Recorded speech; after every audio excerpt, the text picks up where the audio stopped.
You're listening to The Leadership Woman with me, Jill Seville.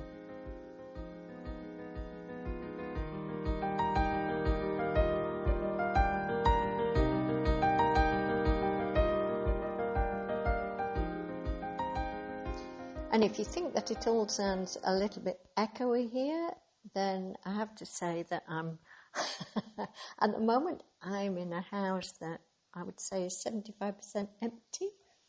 But hopefully that means that you can hear me clearly. We shouldn't have any interruptions today. I've not ordered anything from Amazon. And so what I thought I'd do today was just do the first of a short podcast. I talked last week of a series of podcasts called Goldmine, because I'd found that book about self-help classics, if you remember. And if you don't remember, then just look at a previous podcast which talks about an introduction to this series. So the book I found was Self-Help Classics, 50 Self-Help Classics. And I'm going to start with chapter 1. I'm not really going to go in order, but I'm quite drawn to James Allen. He was somebody I'd never heard of, but he is British and somebody that Paul Martinelli introduced me to when I was part of the John Maxwell team. And he had quite a short life by today's standards. He was born in 1864, died in 1912, and he had to leave school at the age of 15 because his father, who'd gone off to the US, was in fact robbed and killed. So he became the breadwinner. But then in 1902, he was able to become a full-time writer, and this was the second book he ever wrote. It's called As A Man Thinketh. And there will be lots of things that I say, lots of quotes that you think to yourself, oh yeah, I've heard that before. So this is James Allen. He introduced us to the idea that we are the sum of our thoughts. And actually that we are the master of our thoughts.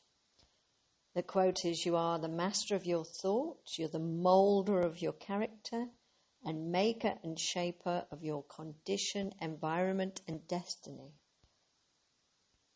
I'm going to say that again. You are master of your thoughts, moulder of your character, and maker and shaper of your condition, environment, and circumstances.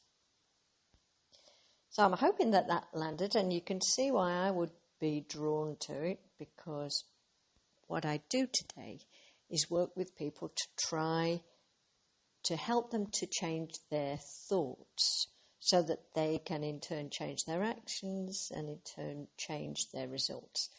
So this is quite an old book, but it was certainly on the path. And in this self-help classics, there's going to be much older books referred to. But okay, so over 100 years ago, he wanted us to have this idea that we were in control. And he said things like, good thoughts don't produce bad outcomes. Bad thoughts always produce bad outcomes. It was quite a moral text, I guess. But we don't attract what we want, we attract who we are. And that's probably worth stopping there and thinking about, because my grandmother, I mention her a lot, she used to say birds of a feather flock together. Yeah, you don't want to get in with a bad crowd, because once we start down that path, we attract who we are, and we don't attract what we want. So the only thing that we can do is change our thoughts. We are master of our thoughts, and our character, change our character. And he said you can't separate the two things, thoughts and actions.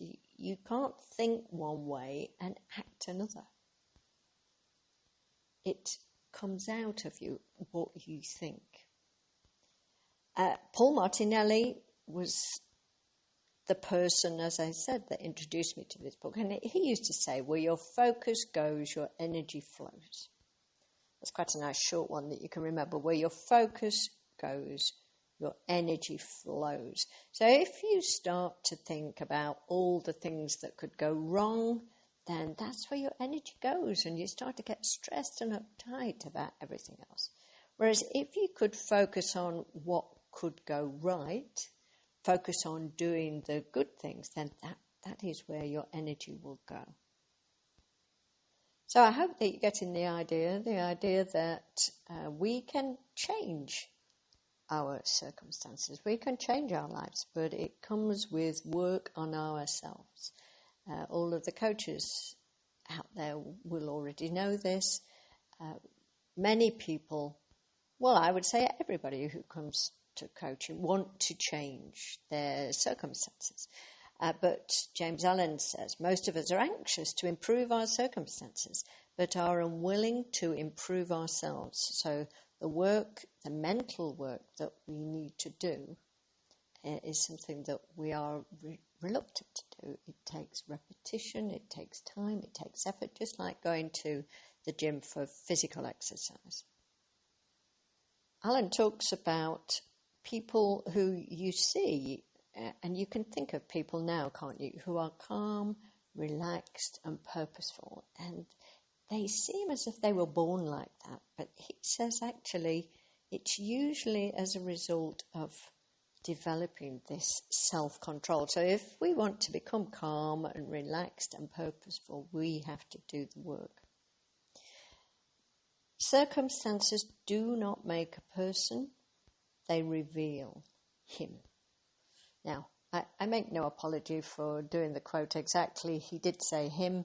This was 1902, and I'm sure that everybody listening to this podcast can take an intellectual leap to extend it to whoever you are thinking of, to every human on the planet, not just him.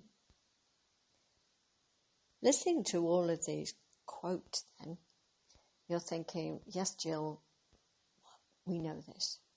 And we do know this, but are we willing to do something about it?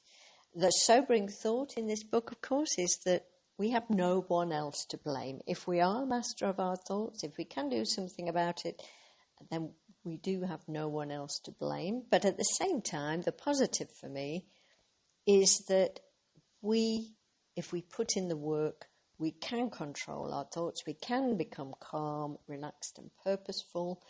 The Positive Intelligence book would say we can live from our sage mode rather than living in our saboteur mode.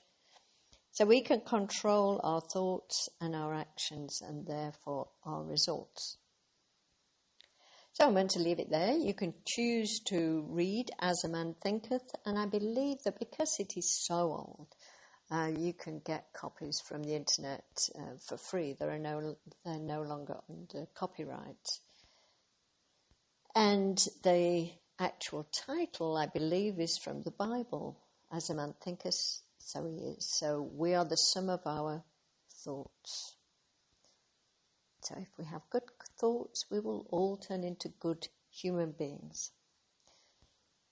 So I hope you liked this first one. You can go off, you can read the book, you can think about what thoughts you need to change and how you're going to go about it. And I hope that this has been useful, and you'll tune into the Leadership Woman podcast next time. Thank you for listening.